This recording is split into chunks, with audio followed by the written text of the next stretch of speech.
Hello again, folks, and welcome to Black Bear Outdoors on a brisk minus 20 degrees Celsius Alberta day. Today we have another really interesting rifle to show you, so we'll jump right into it. Mr. John Hepwell, who's the founder of Wolverine Supplies in Vernon, Manitoba, decided that he wanted to bring to market a reliable, affordable utility rifle that is non-restricted for the Canadian market. Now, this rifle had to adhere to a bunch of requirements.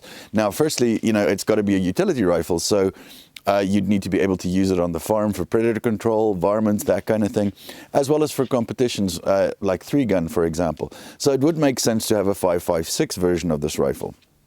And also for the hunters who want to take deer with it, a 7.62 by 39 would make sense, right? And probably one of the biggest criteria here for this rifle was that it had to retail around $1,000 and not be subjected to the non-restricted tax, which is pretty ambitious. Now, for those of you down south who don't know what the non-restricted tax is, historically in Canada, if a rifle has been classified as non-restricted, the prices tended to go up, right? Now, this was not supposed to happen with this rifle.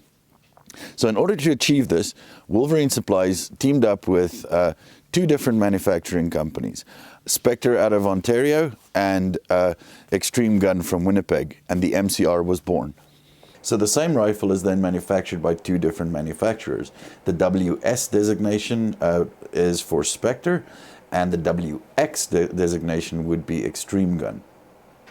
So the MCR is essentially a modern version of the Armalite rifle 180B. Now, for those of you who are unfamiliar with the 180s, that was one of Eugene Stoner's other projects. So it was developed in around 1963 as an alternative to the Armalite rifle Model 15. And it was primarily, I think, focused on export sales. Now, no military ever picked it up as a rifle. However, it did influence the development of a lot of different military rifles in, for example, the UK, Australia, and even Japan. So folks, true to old form, we'll take it inside to the table, take a closer look at it, see what kind of features it offers, and then we'll take it out to the range and put it through its paces. Now, they did overshoot that $1,000 mark by a little bit, but with good reason. We'll take a look at that in just a sec. So guys, stay tuned.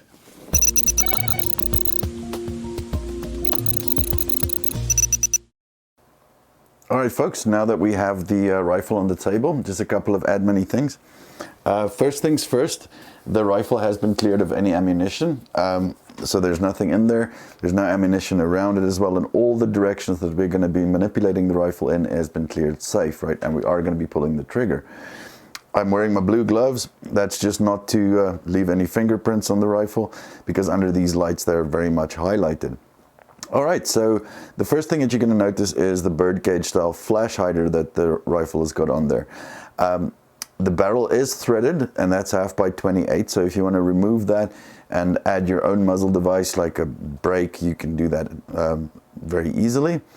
It is sitting on a heavier profile barrel, and in my opinion, normally a heavier profile barrel leans towards more accuracy and durability, but that's something that we'll test out on the range when we take it there.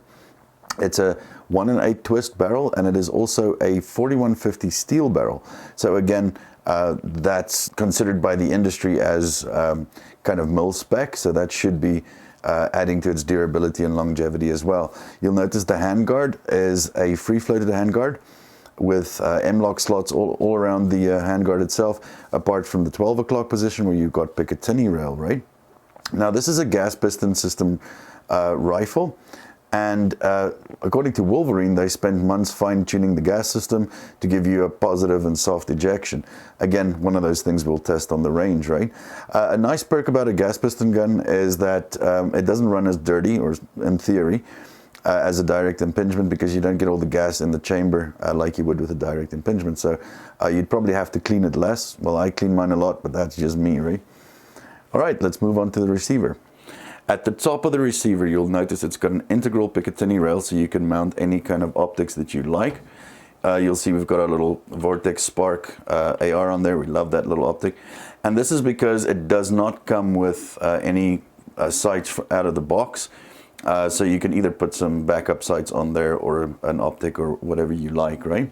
both the upper and the lower are constructed from 6061 T6 aluminum, and it's got an anodized Type 3 hard coat on it, so that should be pretty durable for its intended purposes, right?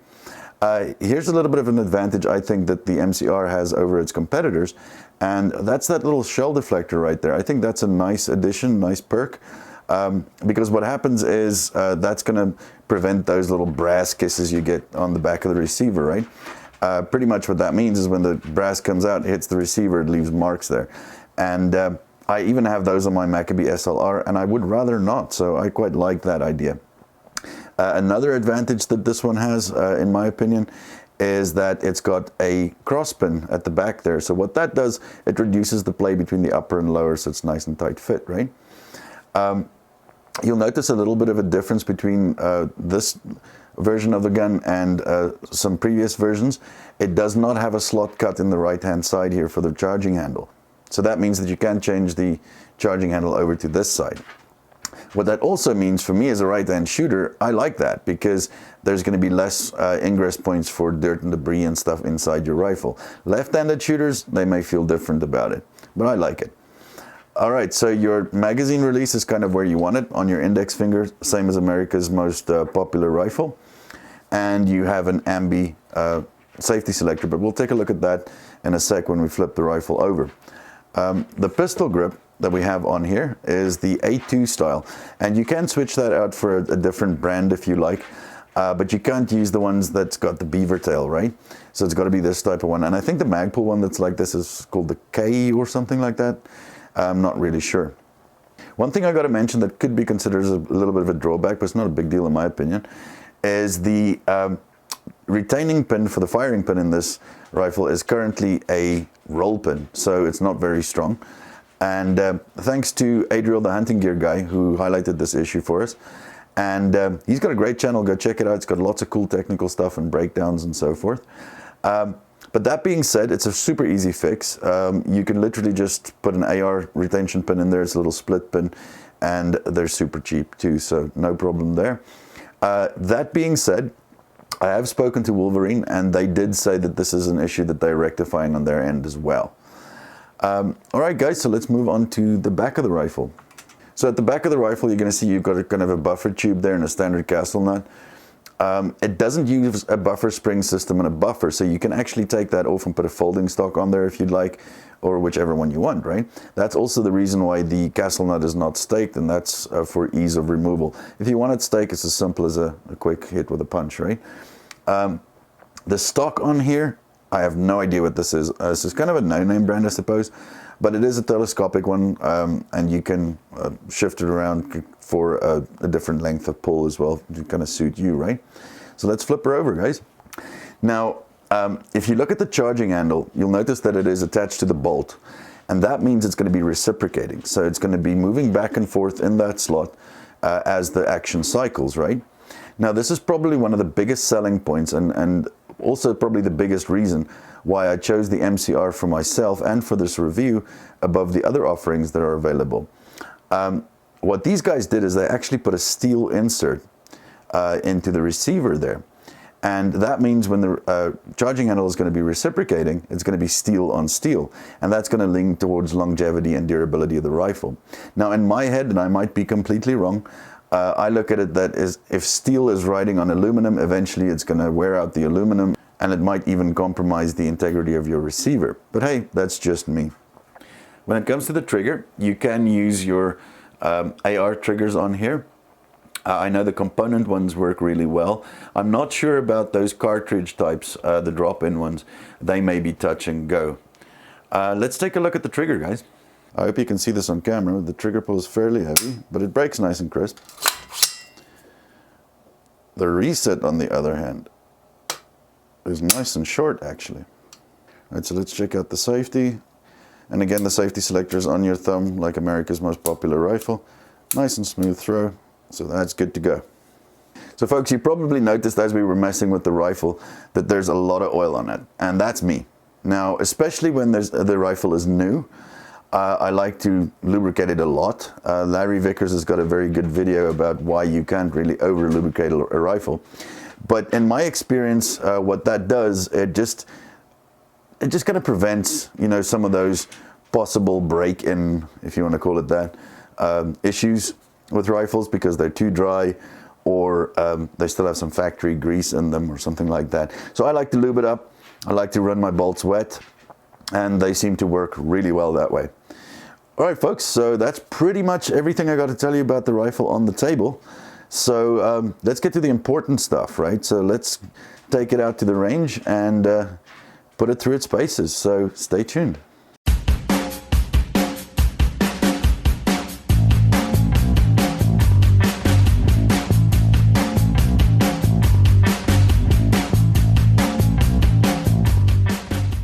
All right, folks, welcome to the range. So we've got the MCR out here. We are all nice and bundled up, thick jacket for the cold out here, but the rifle is not. So we're actually getting some impromptu cold weather testing as well. All right, guys, so we've got a few different mags we're going to test through it. Some of them only have 4 or 3 rounds in them, but that's just to conserve a bit of ammo in these times, right? All right, guys, so let's get straight to it. First up, we got the GI mag that it came with. Seats well.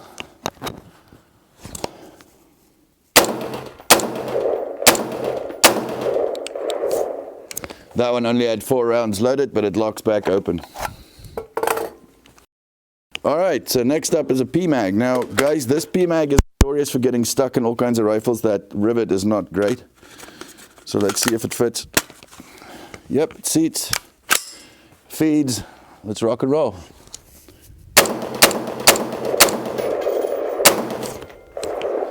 And the slide locks open. This one didn't fall free because, well, it's that mag, right? Next up, we have our Lancer Advanced Warfighter mag. I really like these. They got those steel feed lips, right? Seats perfectly. Feeds perfectly. Let's rock and roll.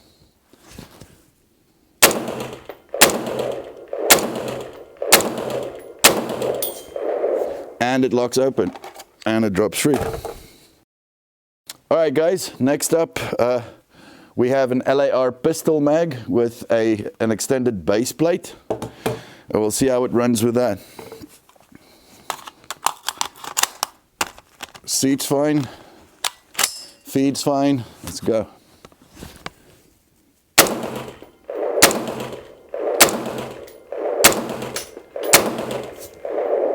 And it locks open, drops free as well. Last mag we got for you guys is a Cross Industries Cross mag. It's those that you can flip around. There's only 3 rounds loaded in this one. Seats fine, feeds fine.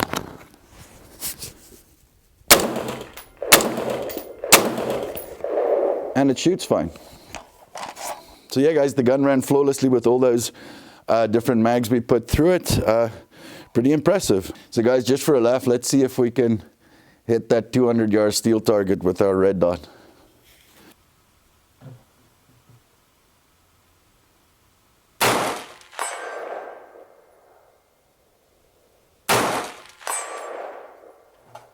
Two rounds, 2 hits. Pretty happy with that, guys.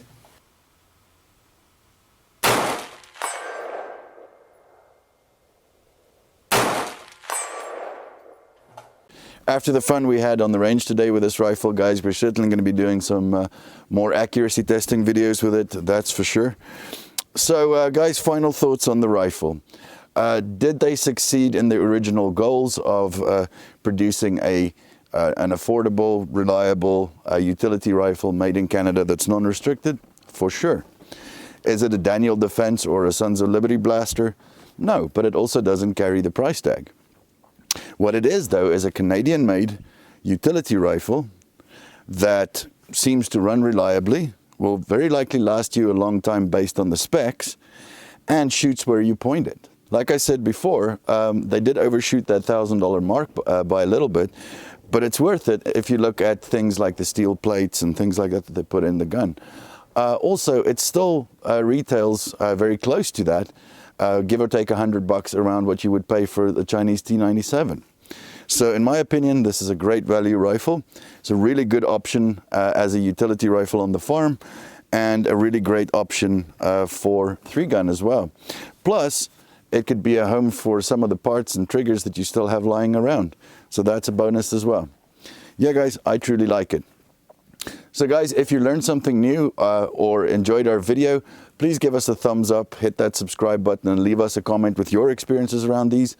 We'd really appreciate that. That helps us survive in the vast wasteland of YouTube. And if you're watching this on Rumble, please hit that plus for a Rumble, and there should be a subscribe button around the frame somewhere. Y'all stay safe, and we'll see you next time.